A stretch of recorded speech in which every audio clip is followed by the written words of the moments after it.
എല്ലാവർക്കും വിനീത നമസ്കാരം. ശ്രീമദ് ഭാഗവതം ദശമസ്കന്ധം അധ്യായം 17 ഇന്ന് ആരംഭിക്കുന്നു. ഈ 17ാമത്തെ അധ്യായത്തിലെ പരീക്ഷിത് മഹാരാജാവിന്റെ ചോദ്യം, നാഗങ്ങളുടെ സങ്കേതമായ രമണക ദ്വീപിൽ നിന്നും ഈ കാളിയന്തിയിൽ വന്ന് താമസിക്കാൻ എന്താ കാരണം? അപ്പൊ മഹാരാജാവ് ചോദിച്ചതിന്റെ മറുപടി പറയാണ് ശ്രീശുക ബ്രഹ്മർഷി. ഒരു കാലത്ത് ഗരുഡന്റെ അമ്മയായ വിനീതയെ കൊണ്ട് സർപ്പങ്ങളുടെ അമ്മയായ കദ്രു ദാസ്യപ്പണി ചെയ്യിപ്പിച്ചിരുന്നു. തന്റെ മാതാവിനെ ഇതിൽ നിന്ന് ഒഴിവാക്കാൻ ഗരുഡൻ ദേവന്മാരുമായി യുദ്ധം ചെയ്ത് അമൃത് കൊണ്ടുവന്ന് കൊടുക്കേണ്ടി വന്നു. അതിനുശേഷം ഗരുഡന് പാമ്പുകളോട് വൈരം ഉണ്ടാവുകയും കണ്ട പാമ്പുകളെ എല്ലാം കൊത്തി തിന്നുകയും ചെയ്തുകൊണ്ടിരുന്നു. ഇത് കണ്ട് വല്ലാതെ വിഷമിച്ചു സർപ്പങ്ങളൊക്കെ.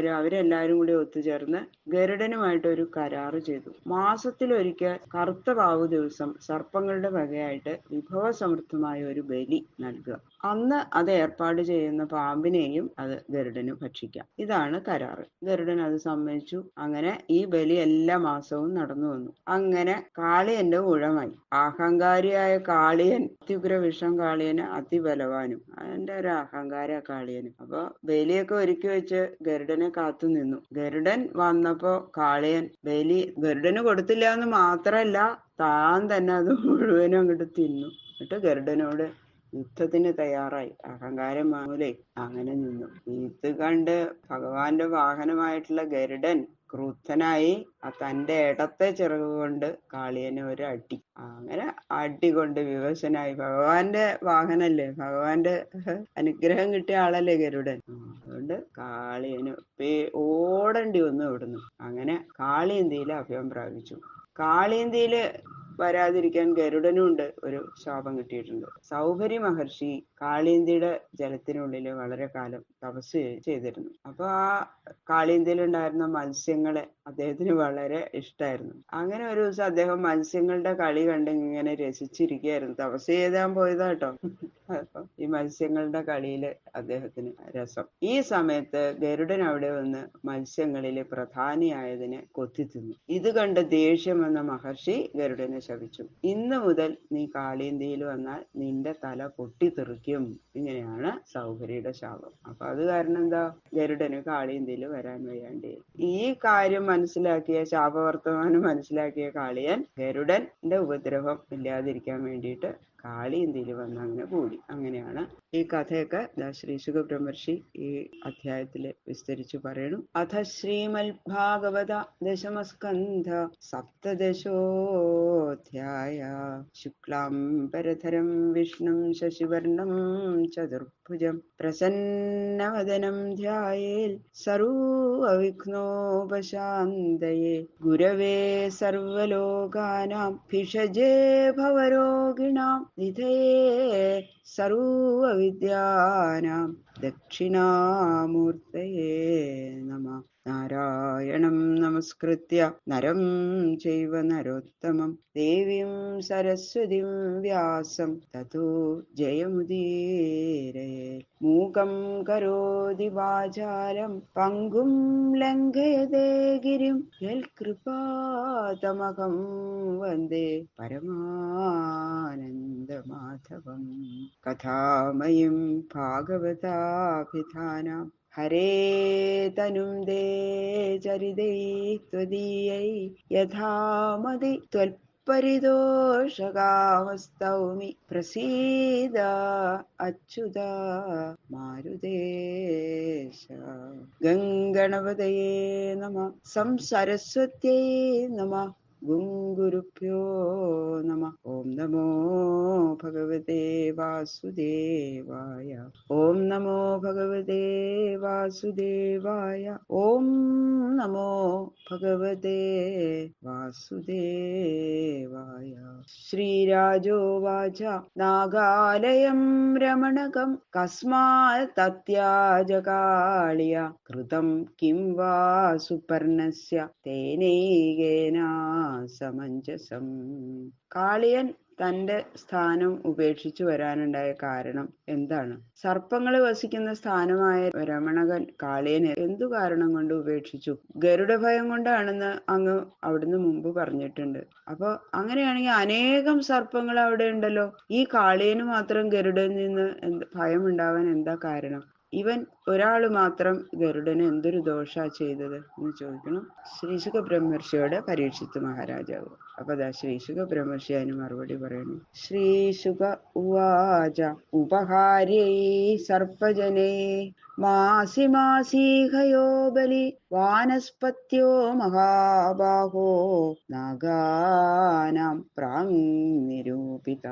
സർപ്പങ്ങള് ഗരുഡന്റെ ഭക്ഷണ സാധനങ്ങളാണ്. എപ്പോഴും ഗരുഡൻ ഇവിടെയുള്ള സർപ്പങ്ങളെ ആ പൂർവ്വ വൈര നിമിത്തം ഇങ്ങനെ ഭക്ഷിക്കാനും ഉപദ്രവിക്കാനും തുടങ്ങി. അപ്പോ അവരെല്ലാവരും കൂടി ചേർന്ന് ബ്രഹ്മാവിനോട് സങ്കടം പറഞ്ഞു. ബ്രഹ്മാവ് രണ്ടു കൂട്ടരെയും പറഞ്ഞ് സമാധാനിപ്പിച്ച് ഒരു നിശ്ചയം എടുത്തു. സർപ്പങ്ങള് മാസം തോറും കർത്തവാവ് ദിവസം ഗരുഡന് ഭക്ഷിക്കാൻ ഉള്ള ഒരു ബലി വൃക്ഷത്തിന്റെ ചുവട്ടില് വെച്ചു കൊടുക്കണം. അപ്പൊ ഇതില് പറഞ്ഞിരിക്കുന്നത് വനസ്പതി എന്ന വൃക്ഷത്തിന്റെ ചുവട്ടിലെന്നാണ് പറഞ്ഞിരിക്കുന്നത്. വനസ്പതി എന്ന പേര് പൂവില്ലാതെ കായ്ക്കുന്ന മരത്തിനാണ് വനസ്പതി എന്ന പേര്. അതുകൊണ്ട് ആൽമരത്തിന്റെ ചുവട്ടിൽ വെച്ചിട്ടാണ് ഈ ബലി കൊടുത്തത് എന്ന് മനസ്സിലാക്കാം എന്ന് പറയുന്നു. അപ്പൊ കർത്തവാവ് ദിവസം ആലിന്റെ ചുവട്ടില് വെച്ചു കൊടുക്കണം ബലി. അപ്പൊ സർപ്പങ്ങള് അത് സമ്മതിക്കുകയും ചെയ്തു. സ്വം സ്വം ഭാഗം പ്രയച്ഛന്തി നാഗാ പർവണി പർവണി ഗോപീധായാൽപന സർവേ സുപർണായ മഹാത്മനെ. അന്ന് തൊട്ട് എല്ലാ സർപ്പങ്ങളും ആത്മരക്ഷയ്ക്ക് വേണ്ടി മഹാത്മാവായ ഗരുഡന് എല്ലാ കർത്തവാവുന്നാളും തെറ്റാതെ താങ്കളുടെ ഭാഗം കൊടുത്തു വന്നു. ഒരാളെ അറേഞ്ച് ചെയ്യും, ഒരു സർപ്പം ഈ ബലി. ആ സർപ്പത്തിനെയും കൂടി ഗരുഡന് ഭക്ഷിക്കാം. അങ്ങനെയാണ് കരാറ്. ഈ ബലിയും കഴിക്കും. ഇത് ആരാ ഇത് നടത്തണമെന്ന് വെച്ചാൽ ആ സർപ്പത്തിന്. വിഷവീര്യമതാവിഷ്ട കാദ്രവേയസ്തു കാളിയ കദർത്ഥീകൃത്യ ഗരുഡം സ്വയം തംബുഭുജേ ബലിം. ക്രൂരമായിട്ടുള്ള അതിഭയങ്കര വിഷവും ദേഹബലവും ഒക്കെ ഉള്ളതുകൊണ്ട് ആത്യന്തം ഗർവിഷ്ഠനായ കാളിയൻ ഗരുഡന് കൊടുക്കേണ്ട ബലി കൊടുത്തില്ല എന്ന് മാത്രമല്ല, ഗരുഡനെ നിസ്സാരമായിട്ട് കരുതി മറ്റുള്ളവര് കൊടുത്തതിനെ കൂടി ഗരുഡനെ അങ്ങോട്ട് ഭക്ഷിച്ചു. അത്ര വൈരാണ് ഗരുഡനും ഈ സർപ്പങ്ങളും തമ്മിൽ എന്നാണ് അതർത്ഥം. അപ്പൊ പൂർവ്വ വൈരം അത്ര വേഗം മറക്കണതല്ല. അതുകൊണ്ട് ദേഷ്യം വന്നിട്ട് ബലി കൊടുത്തില്ല എന്ന് മാത്രമല്ല അവനവനും മുഴുവൻ അങ്ങോട്ട് ഭക്ഷിച്ചു. ഗരുഡന് ദേഷ്യം വരാതിരിക്കും. തശ്രുത്വാ കുപിതോ രാജൻ ഭഗവാൻ ഭഗവൽ പ്രിയ വിജിഘാം സുർമഹാവേഗ കാളിയം സമുപദ്രവൽ. ഗരുഡൻ അങ്ങോട്ട് ദേഷ്യം വന്നു. കാളിയനെ ഇപ്പൊ കൊല്ലുന്നുള്ള വിചാരത്തോടു കൂടി അതിവേഗത്തോടു കൂടിയിട്ട് കാളിയന്റെ അടുത്തേക്ക് ഇങ്ങോട്ട് വന്നു. പറയണു ശ്രീശുക ബ്രഹ്മർഷി, ഹേ മഹാരാജാവേ, മാനികള് അന്യൻ ചെയ്യുന്ന അപമാനം സഹിക്കില്ല. അത് അങ്ങേക്ക് അറിയാലോ. ഗരുഡന് കാളിയനെ സംഹരിക്കാൻ കഴിയുമോ എന്നൊന്നും വിചാരിക്കണ്ട. ഭഗവാന്റെ വാഹനല്ലേ ഗരുഡൻ. അപ്പൊ ഭഗവാന്റെ അനുഗ്രഹ നിമിത്തം ഐശ്വര്യാദികളായ 6 ഗുണങ്ങളും ഭഗവാനുള്ളതുപോലെ തന്നെ ഗരുഡനും ഉണ്ട്. അപ്പോ ഈശ്വരാനുഗ്രഹം ഉള്ളവനെ നിസ്സാരമായി കരുതുന്നത് നാശഹേതുവാണ്. ഗരുഡൻ അത്ര ഭഗവാന്റെ അനുഗ്രഹമുള്ള ആളാ. അപ്പൊ ഗരുഡനെ ഉപദ്രവിച്ചാൽ ആ ഉപദ്രവിച്ച ആൾക്ക് നാശമുണ്ടാവും. തമാപതന്തം തരസാ വിഷായുധ ഭ്യയാദുച്ഛ്രിത നൈകമസ്തക ദദ്ഭിഃ സുപർണം വ്യദശൽ ദദായുധ കരാളജിഹ്വോച്ഛ്വസിതോഗ്രലോചന. അഹങ്കാരത്തോടു കൂടി ഇങ്ങോട്ട് വരണം കാളിയൻ. അതിവേഗത്തോടു കൂടി നേരിട്ട് വന്ന ആ ഗരുഡനോട് എതിർക്കാൻ കാളിയനും അഹങ്കാരത്തോടെ പാഞ്ഞിങ്ങോട്ട് വന്നു. ആഹാ എന്നുള്ള മട്ടില് പാട്ടങ്ങളെ ഉയർത്തിപ്പിടിച്ചു.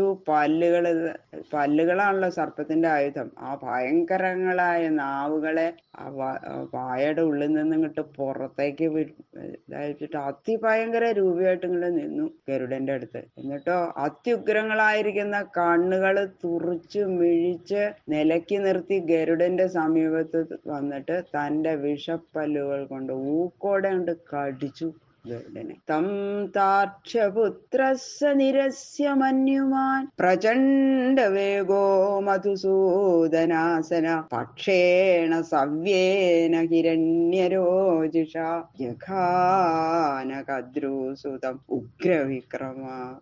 ഇവനോ എന്റെ അടുത്തേക്കാ ഇങ്ങനെ വരണേ എന്നുള്ളത് നിസ്സാരമായിട്ട് അങ്ങ് ദേഷ്യം വന്നിട്ട് ഗരുഡൻ ആ ഇടത്തെ ചിറക് കൊണ്ട് ഒരൊറ്റ അടിയാണ്ട് കൊടുത്തു കാളിയന്. ഗരുഡൻ ഭഗവാന്റെ വാഹനല്ലേ, ആർക്കും സഹിക്കാൻ വയ്യാത്ത വേഗവും പരാക്രമവും ഒക്കെ ഭഗവാൻ തന്നെ ഗരുഡന് കൊടുത്തിട്ടുണ്ട്. തന്നെ നിസ്സാരമാക്കിയ ഈ കാളിയന്റെ നേരെ ഭയങ്കര ക്രോധം കെട്ട് വന്നിട്ട് ഈ നിസ്സാരനായിരിക്കുന്ന കാളിയന്റെ നേരെ വലത്തെ ചിറകൊന്നും ഉപയോഗിക്കേണ്ട ആവശ്യമില്ല എന്നുള്ള വിചാരത്തോടെ സ്വർണകാന്തിയോടുകൂടിയ ഇടത്തെ ചിറക് കൊണ്ട് അതിശക്തിയോടെ അടിച്ചു. സുപർണഭക്ഷാഭിഗത കാളിയോ ദീപ വിഹ്വല ഹൃദം വിവേശ കാളിന്ത്യ തദഗമ്യം ദുരാസദം. അങ്ങനെ ഗരുഡന്റെ ചിറകടിയേറ്റ് പരവശനായിട്ടുള്ള കാളിയൻ ഓട്ടി.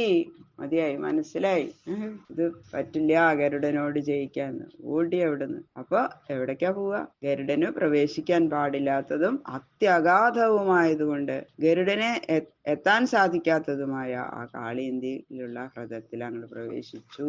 അങ്ങനെയാണ് കാളിയന് അവിടുന്ന് ഓടിപ്പോയിട്ട് അത് രമണക ദ്വീപത്തിൽ നിന്ന് പോയി കാളിയന്തിയിൽ ചെന്ന് ചേർന്നത് എന്ന് പറഞ്ഞു. ബാക്കിയുള്ള ശ്ലോകങ്ങളെ നാളെ നോക്കാം. സർവത്ര ഗോവിന്ദ നാമ സങ്കീർത്തനം ഗോവിന്ദ